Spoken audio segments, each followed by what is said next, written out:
The stories shared on the Busy Baddies are submitted by real listeners and are intended for entertainment and discussion purposes only. To protect the privacy of everyone involved, all names, companies, and identifying details have been changed or omitted. Any resemblance to real people or events are purely coincidental. We believe in keeping it real while keeping it respectful. Thank you for sharing your experiences and for trusting us to spill the tea with care. This isn't about busy work, it's about power, proximity, and what really happens behind the scenes. Welcome to the Biz-y Baddies, where assistants speak freely, boundaries get tested, and professionalism meets real life. I'm Michelle, EA to a Fortune 150 female CEO breaking glass ceilings. And I'm Mel, former C suite EA, well, who's seen it all. And in season 2, we're saying things you've only ever said to your work bestie. We're bringing bigger stories, bolder takes, and the real talk that keeps this community thriving.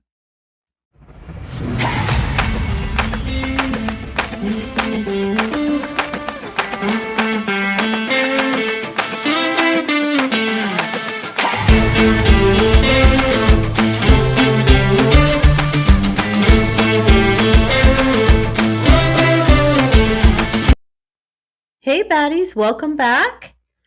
Back into February. I know, which is crazy. The month of love. The month of love. It's even heart health month or heart awareness month or wear red month. I can't figure out which one it is. Black History Month. Yes. All of the months. A lot of feelings in the month of February. Chinese New Year's, I think, starts. Yeah, I think so. Yeah, the year of the horse is what it is this year. I believe so. I think that's right. Yeah, so speaking of feelings, I think today we're going to get into a meet the hosts, Exciting. which should be fun.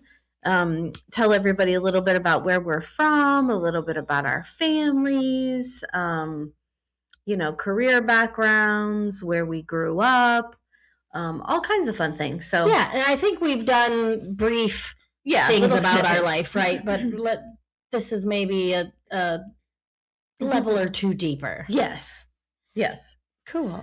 So you want to start? You want me to start? Yeah, I think go ahead and kick us off. All right. All right. So Michelle, half of the Biz-y Baddies. Yeah. So I am originally from Michigan, so not born and raised in this fine Hoosier state.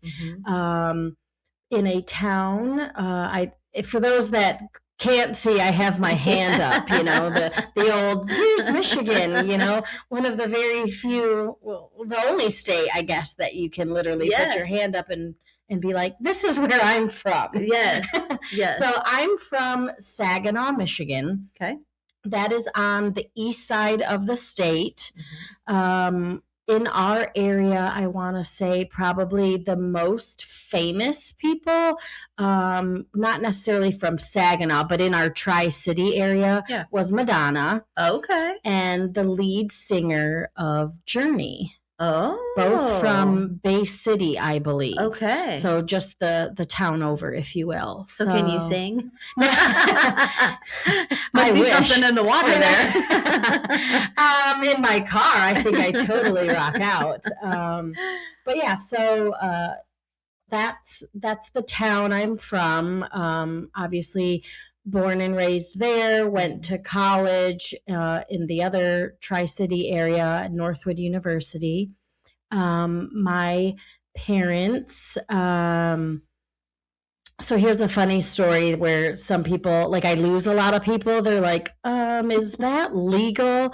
So my mother and her sister married my dad and his brother. So sisters married brothers. So on both sides of our family, for a small group of us first cousins, we have grandparents on the same side. Right. Same grandparents. So people always used to say, man, you guys look a lot alike. Well, I mean, I guess we kind of all share the same DNA in a sense. So that was really cool. My aunt and uncle did not stay married, but my parents got married when they were 20, started the family when they were 21. I am a twin, so I have a twin brother. Wow. I am a minute older. Okay, so the big I sister. am the eldest, and then we have a oops of a little brother, 4 years younger than us. Yeah. So it was the 5 of us. And came from, pretty regular family, if you will, like nothing crazy, small town, stay outside till the lights came on type bringing up. I was the first one that went to college in my family, so that was pretty cool. Then let's see, went off to college, thought I was going to, go to a big state school. I had applied to Michigan State. I don't know what was wrong with me because I am a go blue through and through now. Yeah. So maybe I wasn't at my smart. I wasn't at my smartest back then. But actually thought about it more and more and realized like I didn't really want to leave to go to school. I was a homebody, so I went to a small private school in Midland, Northwood University, and I studied hotel, restaurant, resort management. I thought, I was gonna move down to Florida and start working at a lovely resort on the beach and, live in the penthouse and just like live out my years managing that property and all the fun things that would probably come with that. A little unexpected life happened, and I got pregnant at 18 and had my son, who was the best thing that ever happened to me, of course. There was the oops. That just kind of totally changed the trajectory of we took a hard left. Hard left. So soon realized that I was not going to be moving to Florida, right? And living in a beautiful resort for the rest of days. So finished school there and spent the rest of life as I know now in the hospitality field. I worked in a country club for 10 years. It was the oldest country club in Michigan.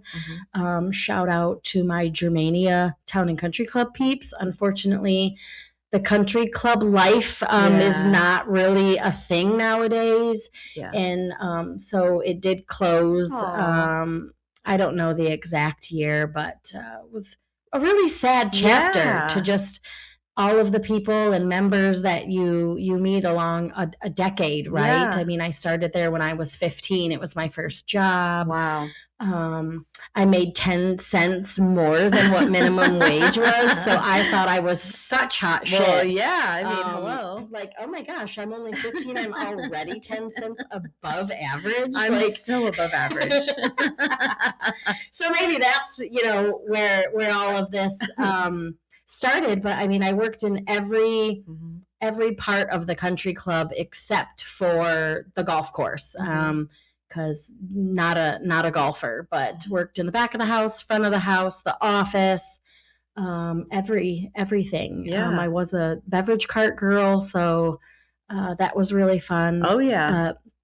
So many awesome memories growing up in a country club, and then found my way eventually to Indiana and where I am today, to my forever career. Yeah. And we'll get in later to, how we think we were shaped to be an EA. So I'm sure you guys remember Michelle talking before about how transferable and relatable hospitality was to being an EA. But that's a very important thing to touch on, I think, too, was, because I always get asked, well, how did you become an EA? And it's like, I mean, I feel like there was little things along the way, but we'll get into both of our stories a little bit later, and why we feel like we've been successful in the role.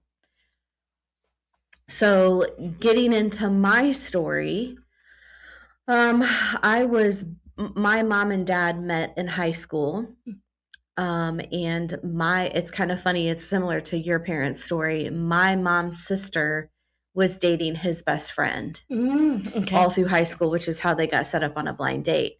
And she was supposed to go on a blind date with his other brother, but he was ill. And so my dad came instead.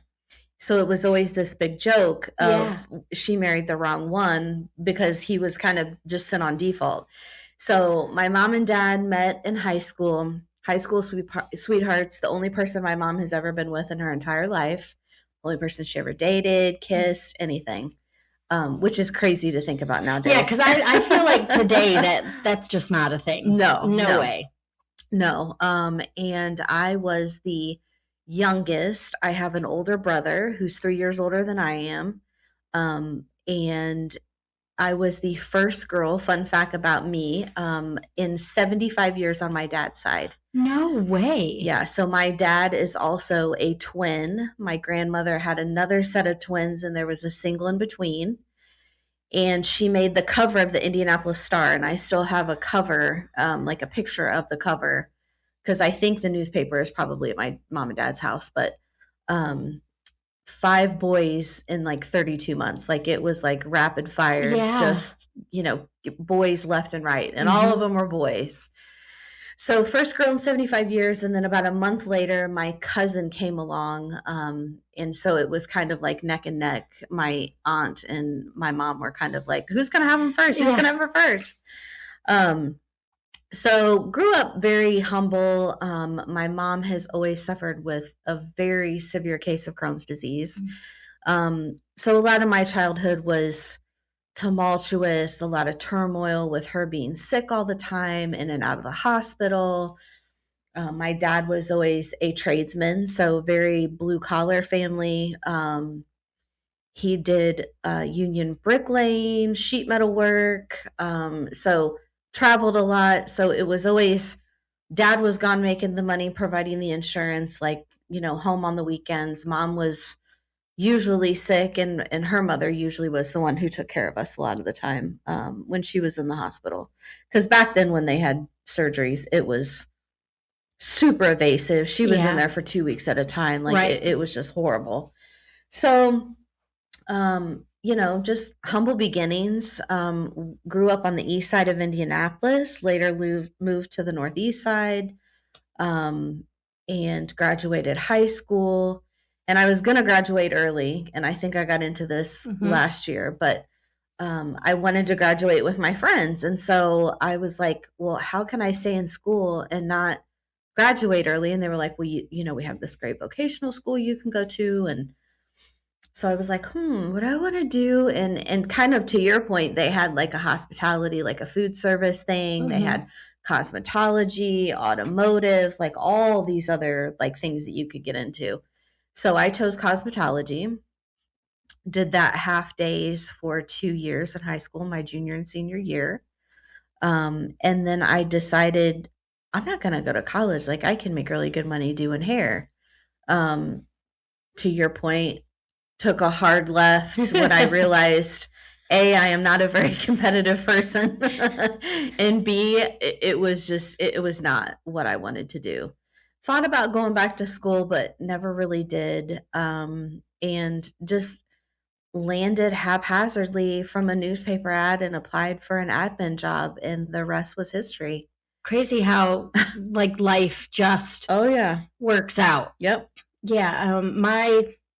My dad worked for it was a Michigan Bell is what the name of it was, and then it kind of changed to Southwest Bell, and it eventually is now AT&T. Yeah. So he started in the mailroom when he was 18. Wow. And kind of worked up and ended up being what they call a switchman, if you will. Yep. So he retired from that one job. Wow.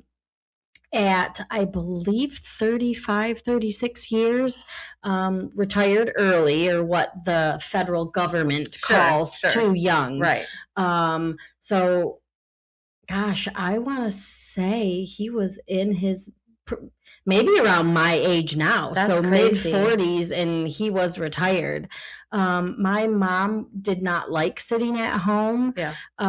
So she actually had the better job when my mom and dad got married, and when she got pregnant, came home one day and was like, I quit my job. My dad was like, what? Yeah. So when she quit that full-time job, and after having us kids, kind of started working like more housekeeping jobs. She loved painting. Yeah. So she was always doing something, but not necessarily like the job that held the insurance and all of that stuff. And back when we were born, in the 80s, they actually did not know she was having twins. Oh. So our heartbeats were always in sync. Like we were always in, I can't imagine what what are they? Ultrasounds looked back in the 80s, but we were always like hiding each other. So they never ever saw two babies or anything. So my mom had to go in for emergency C-section. And so when she woke up from, being put under, she's like, what did we have? What did we have? And my dad was like, a girl. Two. And a boy.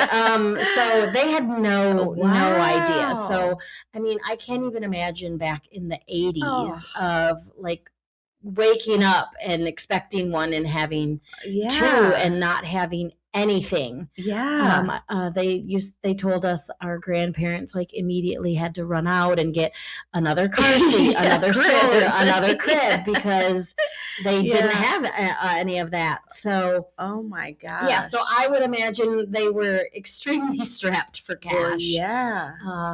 Especially knowing my mom had quit her good paying job. Real job. Her real job. To raise us. So very familiar, parallel stories for sure. Us. Yeah, very parallel. I feel like my mom was always a stay-at-home mom until we went to like, I want to say 8th grade, maybe freshman year. And then she got a job when she was kind of doing a little bit better. But I always remember the stability that provided too, of having mom at home. And, to your point, my mom always wanted to work a job with flexibility because we were her top priority. So I feel like life is very different nowadays than it was back then.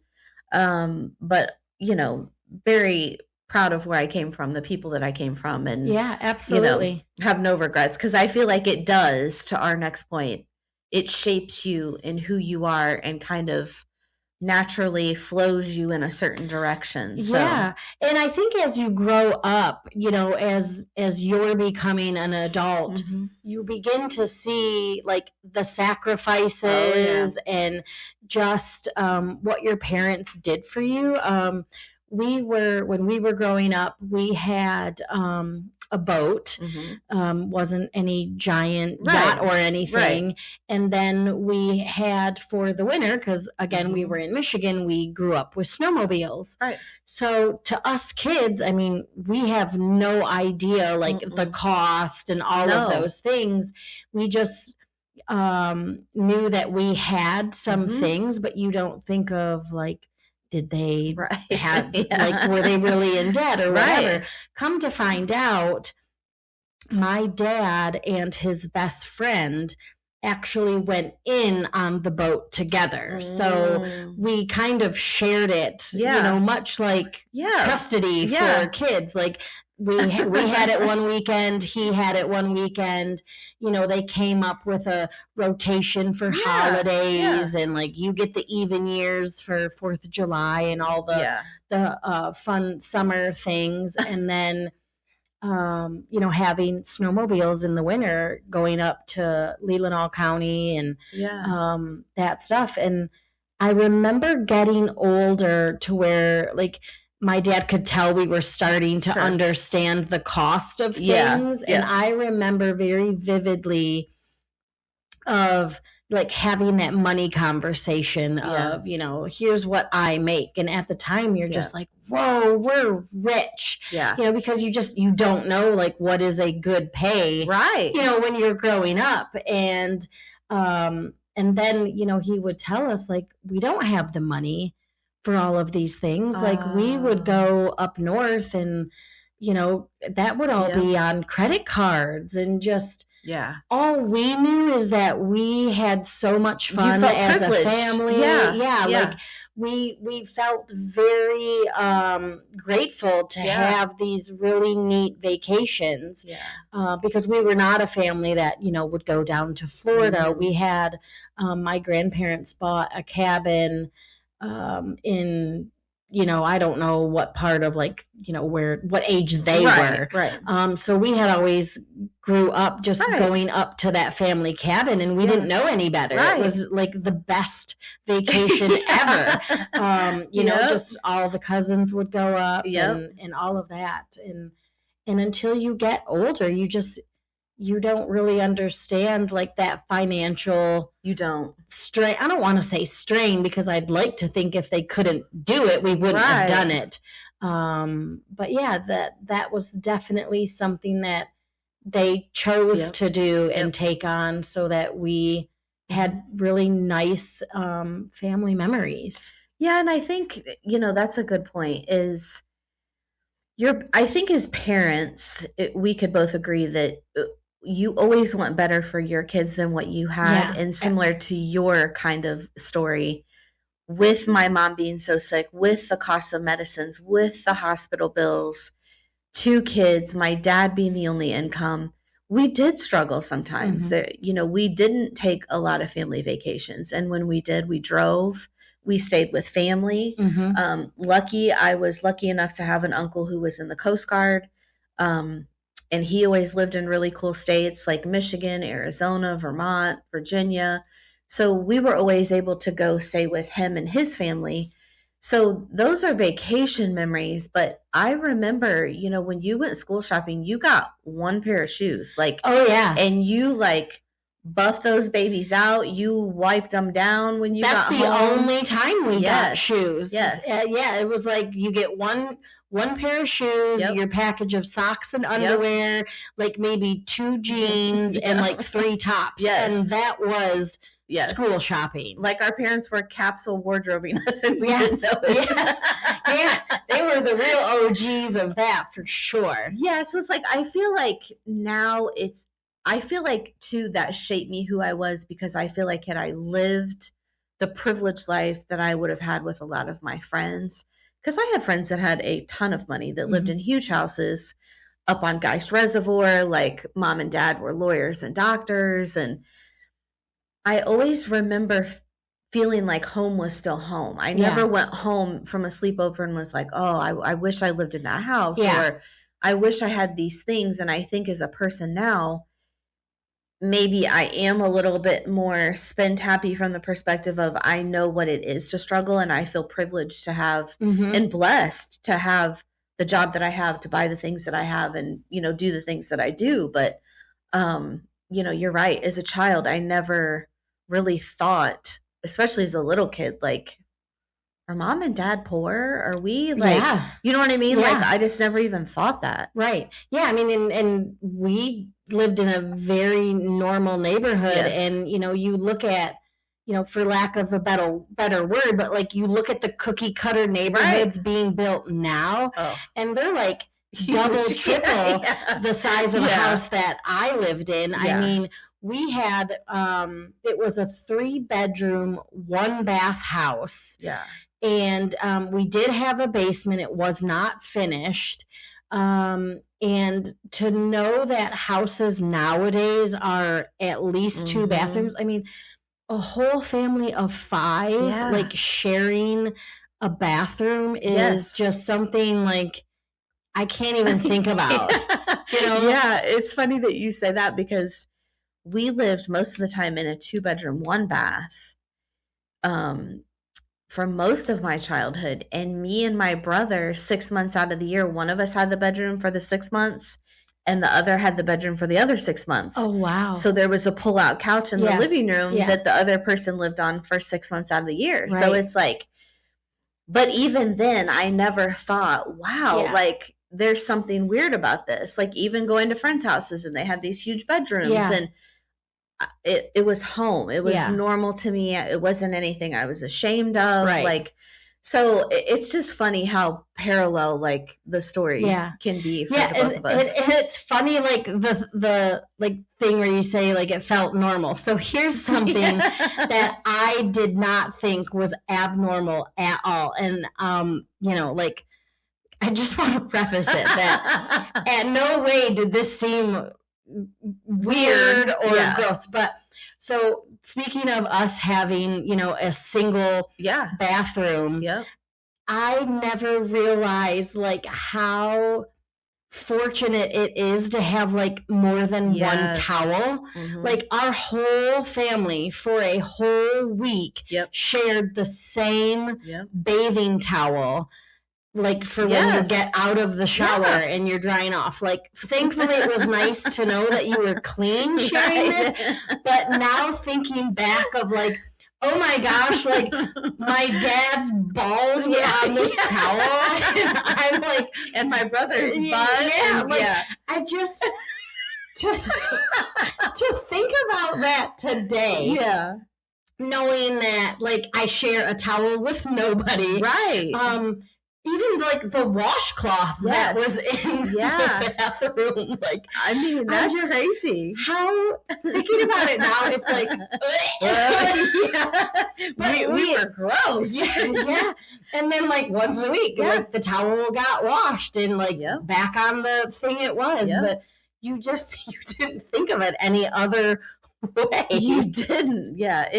It's just crazy how childhood is different. And I think about my childhood versus my bonus children, as I like to call them, because I never had children of my own, but, you know, very different life. Oh, yeah. Just totally different. Like, I couldn't even imagine being like, okay, you 3 boys are sharing this one towel. They'd be like, we're not drying off. I'll just air dry. Thanks. I'll go get paper towels from the kitchen. Yeah. So no other crazy, I guess, habits. I don't even know, like being raised other than the whole towel thing that stands out for you, though. Yeah, that stands out. I mean, we had dogs and you know, later in life as we got older, you know, we got a pool, which felt really cool. Oh yeah. To be one of the families in the neighborhood with a pool. Yeah. It was not an in-ground. Right. Like we weren't that rich. Right. But yeah, pretty average, I'd say. And then I guess how that correlated into becoming an EA. Mm-hmm. So the country club I mentioned that I worked at for almost a decade. So my mom was the housekeeping manager. Okay. So she's the one that actually, you know, got me the interview, if you will, with the executive chef. So I started in the kitchen. Yeah. In the back of the house. I was on like the pantry prep side. Mm-hmm. So, you know, we did the cold side of the menu, right? Mm-hmm. So sandwiches, salads. Yeah. Yep. And then, you know, we obviously were a banquet center for weddings. Mm-hmm. And so like we did all the veggie tray, fruit tray, salad bar, dessert, that all landed with us. So from the very start, I immediately was into like that service field, you know, how can I help you? What can I get you? And because it was a country club, you know, you get to know these members, and it was really my first kind of leadway into like the customer's always right. And you know, everything is yes ma'am, yes sir, I'll get that for you, like making it right. And at 15, I think that really was huge for me of I really like this. And by the way, I happened to be really good at it. Yeah. And from there, from the kitchen, as I got older and turned 18, you can start bartending and serving. Mm-hmm. And so that's when I kind of stepped into the front of the house. Yep. And getting more of that face-to-face customer service. And I loved it. I absolutely loved it. And growing up, you play like restaurant and grocery store as you're little, Yes. and you take people's orders. And so for me, it was kind of like this little childhood dream come true. Yeah. Of being a server. And yeah, I mean, I stayed there until I went to college and worked there part-time and helped out the best I could, and just really kind of went all in on the service industry. Yeah. And, so when I went to college, I mean, picking hotel, restaurant, resort management, I mean, it was a no-brainer for me. Yeah. I was one that knew exactly what I wanted to do, where I wanted my life to be. I was willing to put in the hours. I mean, as you know, hospitality, it's nights, weekends, holidays. I mean, there's really no time off. Yep.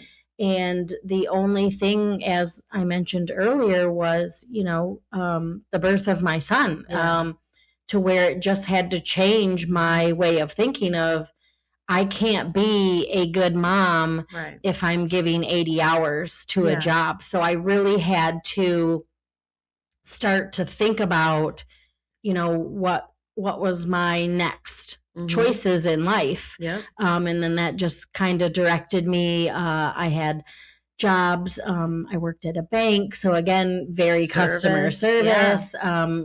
Was really cool to see what you don't see. Going into a bank. I mean, talk about a really, really cool job to just see how, money comes in and out. And I mean, I really enjoyed it. Yeah. But of course, the best part was getting to know the customers, like we would see the same people every week and their paydays of whatever day that was. And I really, really enjoyed that part of the job. So when I started at the employer, when I eventually, left Michigan, the downhill of the whole auto industry, back in, 2010, 2011 is when I left Michigan. I was working for a small licensing company, again, a customer service role, and they just couldn't keep up, and they had closed, and I was like, well, what the heck am I staying here for?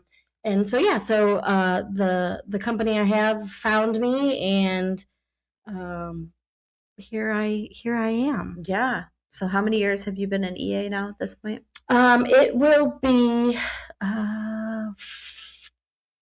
13. Wow. 13 years. Yeah. 14, with the same person too. Yep. 14 with the company, 13 with that's crazy. My leader now, all with her. Wow. Yeah. Yeah, that's crazy. Thinking back, like, I always was someone who wanted to take care of other people, like, unlike playing like kitchen and, all the other, girly things that we would play when we were little. I always wanted to play mom. Like, I wanted to be a mommy. I wanted to take care of people. I wanted to, and I think part of that was when my mom was sick, there was a caregiver side of that was there as well. Ailing family members, like it was just always kind of ingrained in who I was to take care of people and to make life easy from a very young child when my mom was sick, because there was a lot of self-sufficiency that I had to have with, my brother being older, don't complain, don't rock the boat, just kind of go with the flow. Mom doesn't feel good. Like, I just became in quote unquote, if I had $1 for every time my parents said that I was an easy child, quote unquote. You're like, kind of didn't really have a choice to be anything different. And my first job in high school was at a nursing home.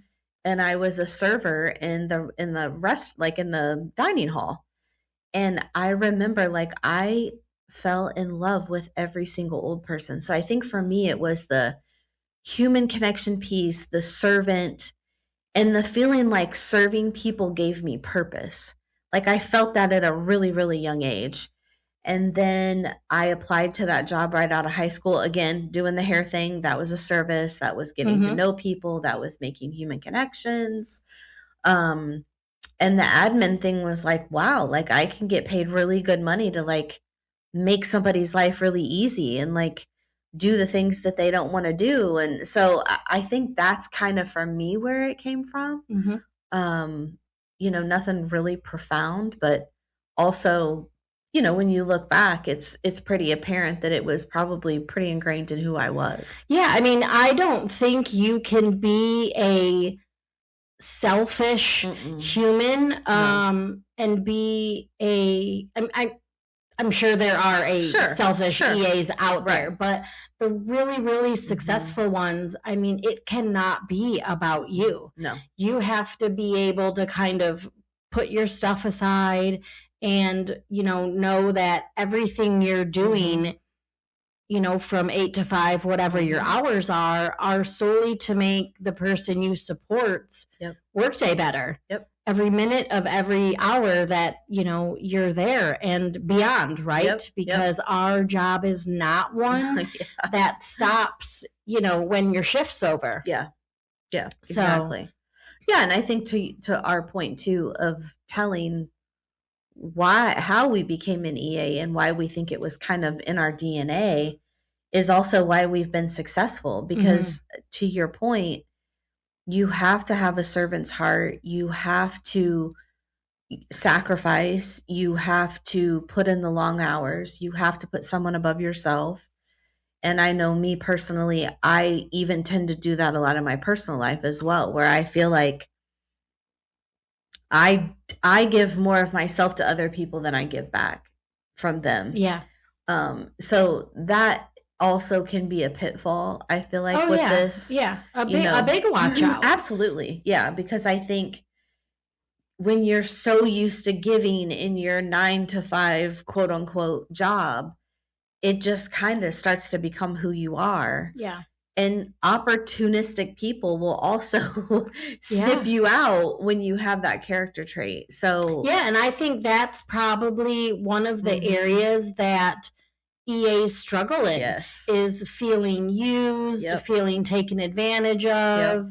And that's tough from people in our seat to where we're doing what's very natural to us. Right. And we also tend to see the good in everybody, and we can't possibly think that they're doing this like to be malicious. Yeah, absolutely. And so it's for sure something that, I think for those of us in the area, we're very mindful of. And I think that's a thing where admins, I think, tend to really care for one another. I think that's how we can become very good friends is because we're all in that same boat. We're all very alike. And so I will say that this is one of the jobs that I've felt that I have gained so many great friendships that are deep. They're not surface level, and I'm very fortunate for that. Yeah, I think, and I love that you said that, and it makes me think of. I think it's so important because I hear this all the time when I talk to people, and it's, they need someone that they feel like they can confide in. It can be a very competitive field if you feel that someone is gunning for your job. But I think you can find deep meaning if you attach yourself to the right people who make you feel safe and you can be authentically yourself. Because I think, to your point, you all are doing the same things. You're all having the same struggles for the most part. You're all invisible. You're all struggling with pouring yourself out all the time. Be receptive to someone or, even reach out to someone if you see them struggling and be like, just know that you're not alone and like create that safe space because I think for some crazy reason, we all have this notion in our head that we're at this alone and it's just me that's suffering with a boss who's unappreciative and there's nothing wrong with complaining about that. It's not being ungrateful. It's that you're being human. Yeah. Yeah. And just you talking about that. So literally, this past, Friday, and I'm saying this because it goes directly in that to where like my husband just didn't get it. Right. So, very busy week for my boss. We're going into earnings. Lots it's of just stuff. Yeah. lots and lots of stuff happening. And she was just at kind of a point where I knew it was getting to be like at the too much, right? Yeah. A lot. Yep. And I had asked her, hey, do you want me to, come down to the office? No big deal. And I knew that there was not necessarily a work item that she needed me to be in the office for, but I knew it was my time to be the human support human. Yeah. And it had nothing to do with a work item, and just knew that for our jobs, it's not necessarily like work transactions. There's a lot of it to where it is on the people emotional side. Yep. And my husband just didn't understand it. It was more of a like, it's Friday and, there's no reason that you need to be down there and blah, blah, blah, blah, blah. Because, we live an hour from the office, and it's not even something that it's even worth explaining. But it's something that as an EA, it's part of the job of when, you just have to be the emotional support human. And that's why you need to be in the office. Yeah. And for my boss to have that vulnerability to say, hey, look. That wasn't easy. Yeah. And I think recognizing that as, work partners is huge. Yeah. And there's just so many different facets of our job that, we'll never be able to explain that a normal person doesn't have with, their manager. Yeah. And I think to your point, my husband has been that way several times as well, because he doesn't understand. It's not that I just do things for someone. I am a grounding, calming center for them. And it's like, well, why would you let somebody put all that on you? Well, because that's part of my job. Right. Yeah. I have to be the closest person. It's just like me and my husband. I have to know that he's going to tell me every single ugly, deepest, darkest part of him that there is, because that's what makes us close. That nobody else knows those things. Right. And my boss, when you especially get into the C-suite level, to your point, there's not a lot of people that they can get close to that can't use some things against them. Yeah. So you become a very close confidant, a calming force, a center for them to go back to that feels comfortable. Yeah, especially, like they have bad days too. Absolutely. They have personal things that, that like at the end of the day, they're no different than us, like they could have had a squabble with their partner, or, an argument with their kids about something ridiculous. I mean, to have to come to work and then be at a C-suite level where, you can't be human. Yeah. I mean, it's just, we are that space for them. Yeah. Yeah. And I think it's a really, I do too. Really cool spot. Yeah, I do too. And I think that's where it's important that we also are that for each other, because it is a very lonely role, like we've talked about before. There is a heavy load, but don't try to carry yourself. Try to, be with people who you feel safe with. I would say don't, be around people and share things that, can be used against you. But I think find your tribe and, make it meaningful. Make deep human connections where you have a really good solid base of people that you can unwind with. You can be yourself. You can, they kind of become your grounding force and your center. Yeah. Yeah, I mean, because we've said this a million times for just about everybody. I mean, we're at work more than we're at home. Yeah.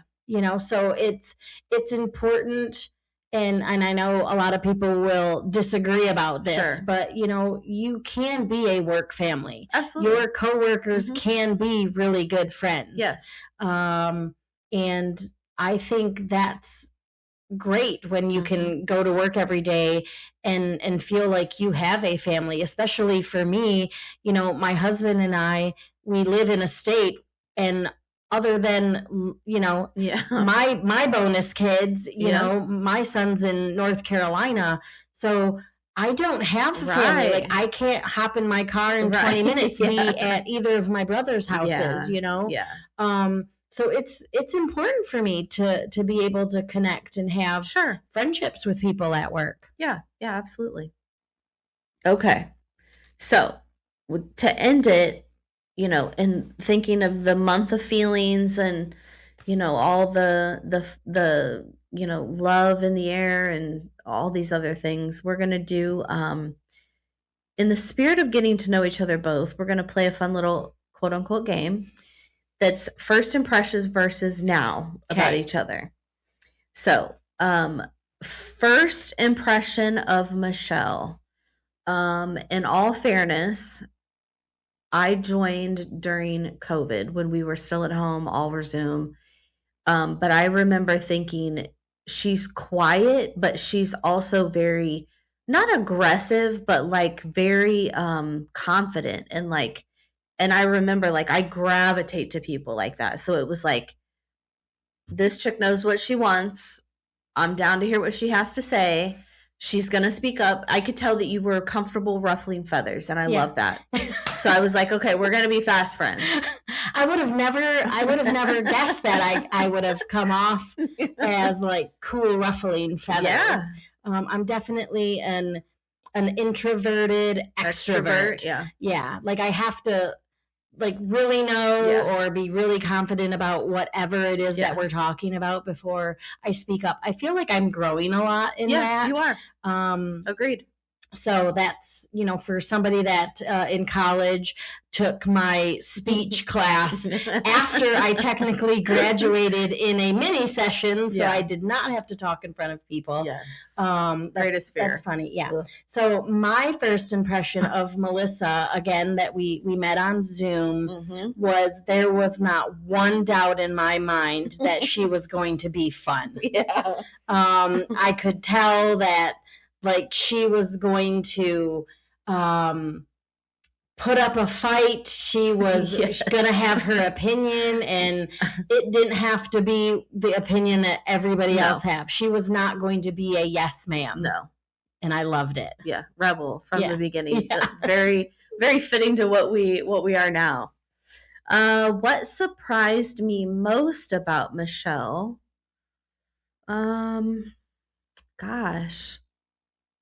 I think just how similar we are, like how parallel our work ethic, our operating styles, just how similar we are. Like, I don't think until you get to know someone, you can really understand that, but just having an appreciation for how similar we are in a lot of ways, even with our stories, very parallel. Yeah. And just the way that the way that you operate. And I think more importantly, when your boss was elevated to CEO, it wasn't that I was surprised that you would do what you did, but the way that you did it and the level that it was done at, where the whole team elevated, the advocate that you were for the team, and just the leader that you became. Like, it was just like you were never not in that role is what it felt like. It was just like a natural progression for you, I felt like. So I was just very surprised at wow, this feels completely different. And it's not a diss to the previous team. Yeah. There was just very different people, personalities, and even age group, I feel like was very different on the team back then. Yeah. So I think you were what everybody needed at that time, for sure. Thank you. Yeah. What surprised me most that I don't think is surprising is kind of you coming on to our team. We didn't have anybody like you. Yeah. That was not afraid at all to say what they were feeling, thinking, kind of say, nah, I don't agree with that. Yeah. Like, that doesn't make any sense. I think you were a huge catapult in a lot of others on the team, kind of finding their voice, their courage, to kind of be okay to maybe challenge or not just say I agree. Yeah. And I think our team needed that. I think we were a very timid team, if you will. But knowing how talented the group was, I mean, we have an incredible team. Absolutely. That, I mean, I don't even recognize us today versus, 6 years ago. Yeah. And I think part of that for me was when I got there, I was like, it's not even a probably, this is the most talented group of people that I've ever had the opportunity to work with. They either don't know how good they are, they're muted, they're holding back. Like there was something that I just couldn't put my finger on. And then as I got to know each one of you, and I was very intentional about setting one-on-one time up to get to know each and every person, how to work with them, and just trying to help breathe life into people, because I was like, if I could give them the gift of seeing themselves through my eyes, they would realize how badass they are. Right. But they're holding back for some reason. So sorry, leadership, because I probably burned a fire in everybody's belly. But I think that's a good thing, because I think that you guys are far too talented to be quiet and, just sit in a room and not add value, because you guys are all incredibly I'm just badasses. Total badasses.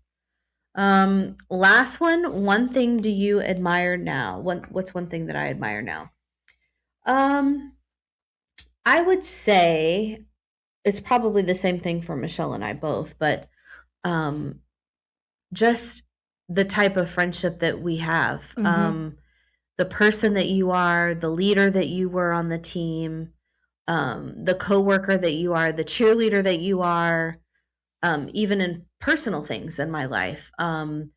Feeling safe, I would say, to be whoever I am, say whatever I want. And just be authentically myself, because I feel like at my age, you can't find friends like that. Yeah. So just very grateful for what we have as a friendship and how this kind of all morphed. I feel like really in the last year, I don't even feel like we're the same people as we were then. I don't either. Yeah. I mean, I admire the selflessness of a friend that you are. I love that you are 110% authentically yourself. Yep. And I love that you are who you are. And I can truly see that's not a front, that's not fake, how much you care. I've never had a friend when, you text them and say, I don't feel well. And you're like, what can I bring you? Right. Not I hope you get better soon. Right. It's what can I do? Yeah.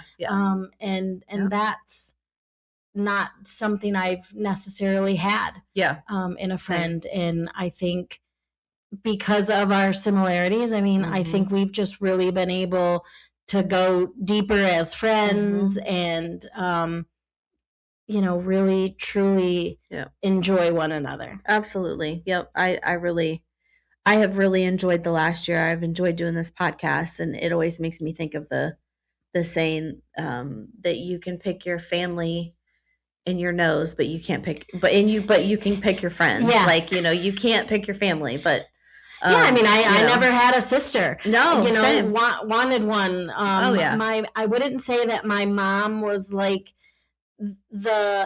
she didn't want a girl because she had a sister, and her sister did not. Was awful. Was just awful to her. And so, I can't really say that my mom and I had that ideal mother-daughter relationship, and I yearn for that so bad. Yep.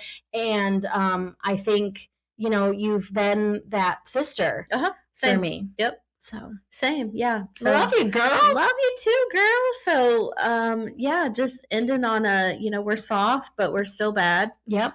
But just be appreciative of the people that are around you. And I want to hear in the stories what surprised you most about our kind of story that we just went through, and then also what your first impression of was us from first interaction. So because I'm sure there's a lot of people out there that know us, so I'd be interested to see what their first impression of us was. And I also don't want to forget, I know we mentioned this last year, and it's hopefully going to happen next month in March, but our baddie brunch. Yep. So I can't wait to start providing more details, meet some of you. We're really looking forward to it. So more details to come. Yeah. So have a great week, everybody, and we'll see you here next time. Bye. That's it for us today, bringing order to corporate chaos. Don't forget to like, subscribe, and hit that follow button. Yours truly, Melissa and Michelle, the Biz-y Baddies. Got it.